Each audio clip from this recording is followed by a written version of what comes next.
Boa noite a todos.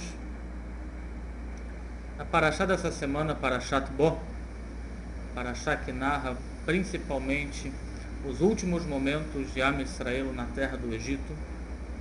É uma paraxá que fala sobre a noite do Seder de Pessah, a noite do Korban Pessah, e muitas das leis do nosso Pessah nós aprendemos dessa paraxá. Como todos sabem, a noite do Seder é uma noite dedicada à educação dos filhos. Então encontramos na nossa paraxá um passuco que nos indica, nos ensina como devemos relacionar com os nossos filhos e com a nossa futura geração. No final da paraxá, quando fala da mitzvah de Pidyon HaBen e Pidyon dos animais, resgate dos primogênitos dos animais, nós encontramos o seguinte passuco que diz: Verhayaki shalcha bincha machar lemor mazot. E será quando te perguntar amanhã o seu filho e vai te perguntar o que é isso que você está fazendo, Ve'amarta elav, você deve dizer a ele: Bechozek yad, que com a mão forte, Hotzianu Hashem mitzrayim mibeit avadim, nos tirou Hashem do Egito, da casa dos escravos. É conhecido que as 4 perguntas da Agadá estão relacionadas com 4 vezes mencionadas na Torá essa expressão Verhayaki shalcha bincha ve'amarta, que quando teu filho te perguntar, você deve dizer a ele. Só que aqui nesse passuco, o Rashi, o principal explicador da Torá, ele traz à luz aqui de uma bela explicação. Ele diz o seguinte, que shalcha bincha machar, quando seu filho te perguntar amanhã, diz o Rashi, Yesh Mahar Shehu Arshav, tem um amanhã que é agora, Veyesh Mahar Shehu Leachar Zman, tem um amanhã que é depois de muito tempo. E para isso o Rashi traz uma prova, que é Gonzé, o Kegon, como por exemplo nesse caso, como por exemplo no caso, na época do profeta Yehoshua, que a gente vai citar daqui a pouquinho, está escrito Mahar Yomru Benechem Lebaneinu, que amanhã dirão os seus filhos para os nossos filhos, de Vnei Gad, Vnei Reuven, os filhos da tribo de Gad e da tribo de Reuven. A princípio, nós temos 2 perguntas aqui com relação a esse Rashi. Primeira delas, todo mundo sabe que quando a gente fala amanhã, significa literalmente amanhã, 24 horas. Se hoje é quinta-feira, amanhã é sexta-feira. Então, qual a necessidade do Rashi falar que existe um mahar, um amanhã, que significa o agora, o literal? E encontramos em diversos psukim, em outras situações, que o Rashi realmente omite essa explicação e começa diretamente, existe um amanhã que é daqui a algum tempo. E a segunda pergunta que nós temos com relação a esse Rashi, a essa explicação, é por que ele escolheu justamente esse trecho do livro de Yehoshua para trazer a sua prova, e não de um passuco anterior no mesmo livro de Yehoshua que também cita a palavra Mahar, só que o Rashi não citou aqui. Para responder essas 2 perguntas, vou citar aqui uma explicação do Rebbe de Lubavitch, que ele fez numa reunião pública chamada Num Farbrengen, em janeiro de 1970, nessa época do ano, no mês de Shvat, no dia 10 de Shvat de 1970. O Rebbe fez essas mesmas perguntas nessa sua explanação. Ele diz o seguinte: o Rashi quis nos ensinar uma grande lição. É conhecido que no judaísmo as perguntas são aceitas e bem-vindas. Infelizmente, em diversas ocasiões, as perguntas podem atrapalhar, mas no judaísmo as perguntas sempre são bem-vindas. Semelhante a uma pessoa que está com seus livros de contabilidade, e quando está tudo correto, está tudo direitinho, ele não tem medo de mostrar para ninguém o seu livro de contabilidade. Ou alguém que quer vender um apartamento, ele sabe que o seu apartamento está direitinho, ele não vai ter medo de mostrar o apartamento.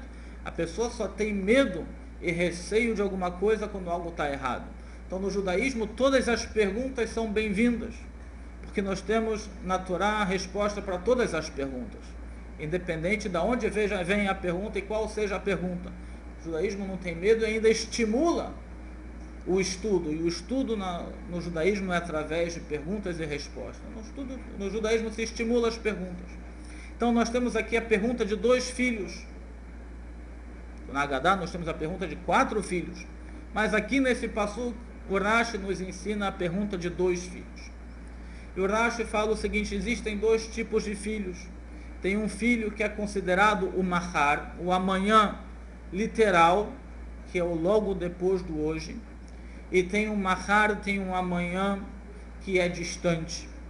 Em outras palavras, o Rashi diz o seguinte: nós temos uma geração que ela está ligada com a geração anterior. É o mahar, o amanhã imediato, que ela continua com os valores e os preceitos da geração anterior. Ela não perdeu essa conexão. E ela se estimula e ela se alegra com o cumprimento da Torá e das mitzvot que ela recebeu do seu pai, do seu avô. E ele faz um tipo de pergunta, que é a pergunta de alguém que quer se aprofundar e conhecer mais. Uma pergunta verdadeira, uma boa intenção. E essa todos têm prazer em responder. Porém, diz Urashi, Yesh Mahar Shleachar Zman, tem uma amanhã que está distante. E para isso ele cita o caso do Yehoshua. Vamos voltar aqui no caso do Yehoshua para a gente entender o que é esse amanhã que está distante. Depois que o povo entrou na terra de Israel com Yehoshua, deveriam conquistar a terra e dividir entre as tribos. Porém, como vimos no livro de Bamidbar, 2,5 tribos, a tribo de Gad, a tribo de Reuven e metade da tribo de Menaché, eles pediram que eles tomassem como território as terras que estavam na margem leste do rio Jordão. Quer dizer, eles não teriam atravessado o Jordão. E todo o território de Israel que estava na margem oeste seria dividido entre as 9,5 tribos que sobraram. Porém, Moshe fez com eles uma condição, que eles só teriam direito e parte nesse território lá do leste, se eles entrassem junto com as outras tribos e ajudassem eles a conquistar o resto da terra. E assim eles fizeram. Então, conta no livro de Yehoshua, que quando eles estavam retornando para as suas terras no lado leste do Iardeno, no lado leste do Jordão, eles construíram um altar na margem do rio Jordão. Quando as outras 9,5 tribos de Israel escutaram que eles construíram um altar, eles ficaram preocupados. Agora a tribo de Gad e de Reuven, eles querem se separar da gente, eles vão ter um próprio altar. O nosso altar que nós temos no Mishkan, em Shiló, não serve para eles, vão querer fazer algo separado, e não concordaram com essa ideia. E queriam fazer uma guerra contra as tribos de Gad e Reuven. Mas, porém, antes eles mandaram um mensageiro, que foi o Pinchas, para conversar e ver o que estava acontecendo. E lá nessa ocasião eles explicaram ao Pinchas qual era o objetivo desse altar. Eles falaram o seguinte: Deus nos livre e a gente fazer qualquer sacrifício nesse altar. Nós iremos ainda fazer nossos sacrifícios no Mishkan em Shiló.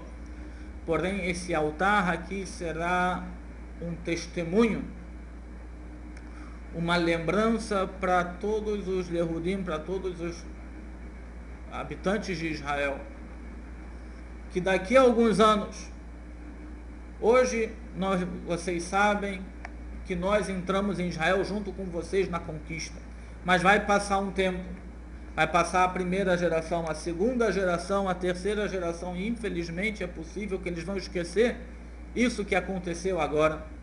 E eles vão falar o seguinte, que nós não fazemos parte mais de Am Israel, já que nós somos divididos pelo rio Jordão, vão falar que nós não fazemos mais parte de Am Israel. Para isso nós estamos fazendo aqui agora esse testemunho, para que fique lembrado para sempre e para todos, que nós temos a mesma parte, Beloquei Israel, no Deus de Israel. Quer dizer, eles não estavam preocupados com o amanhã do dia seguinte, mas eles estavam preocupados com um amanhã que é provocado pelo esquecimento, um amanhã distante. Então o Rashi cita a mesma coisa aqui. Existe um filho que ele está num amanhã distante, quer dizer, ele já esqueceu, ele já perdeu aquele prazer, aquela sensibilidade, aquele gosto pelas coisas do judaísmo, pelas coisas da Torá, pelas mitzvot. Ele já se assimilou, Deus nos livre. Ele já abandonou os seus costumes, já abandonou os seus preceitos. E ele também começa a questionar. Então diz Urashi para a gente o seguinte: ele também é seu filho. Que Shalcha bincha, ele é seu filho também. E assim como você respondeu a pergunta do primeiro, que perguntou de uma maneira legítima e bonita, que ele queria estudar mais, e você deu a ele a atenção que ele precisava, você também tem que dar a atenção que esse filho precisa. Não apenas como a do anterior, mas mais até do que o anterior. Já que ele está numa situação diferente, uma situação adversa, ele está distante dos sentimentos judaicos, você tem que dar mais atenção a ele do que o anterior. E por que nós devemos fazer isso? O Rebbe acrescenta lá naquela explanação que por que nós devemos dar atenção também a esse filho que está distante? Porque Deus nos tirou com a mão forte do Egito. Quer dizer, a nossa saída do Egito não foi algo que foi feito pela nossa escolha, mas sim nós fomos tirados de lá mesmo contra a nossa vontade. Quer dizer, Deus nos puxou para o lado certo, mesmo que poderia ser que teria algum de nós que não quisesse fazer parte, mas Deus nos trouxe.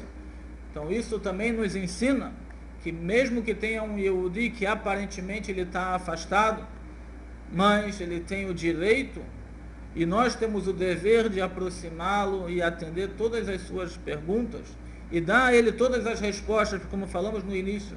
O judaísmo tem respostas para todas as perguntas, de qualquer tipo que seja. Basta apenas perguntar e estar disposto a escutar a resposta e assimilar a resposta. E aí sim nós conseguiremos trazer todos os Yehudim de volta para a Torá e para as mitzvot. Então essa é a mensagem que o Rashi passa para a gente na educação dos nossos filhos, na educação da nova geração, que nós não devemos negar a Torá a ninguém. Devemos escutar todas as perguntas e responder as respostas de acordo com a Torá ela manda. E se assim fizermos, teremos o mérito que assim como lá eles foram libertados do Egito, nós também seremos levados com a nossa vontade ou contra a nossa vontade para a Geulá, para a redenção verdadeira e completa, que seja em breve em nossos dias. Amém. Shabbat Shalom para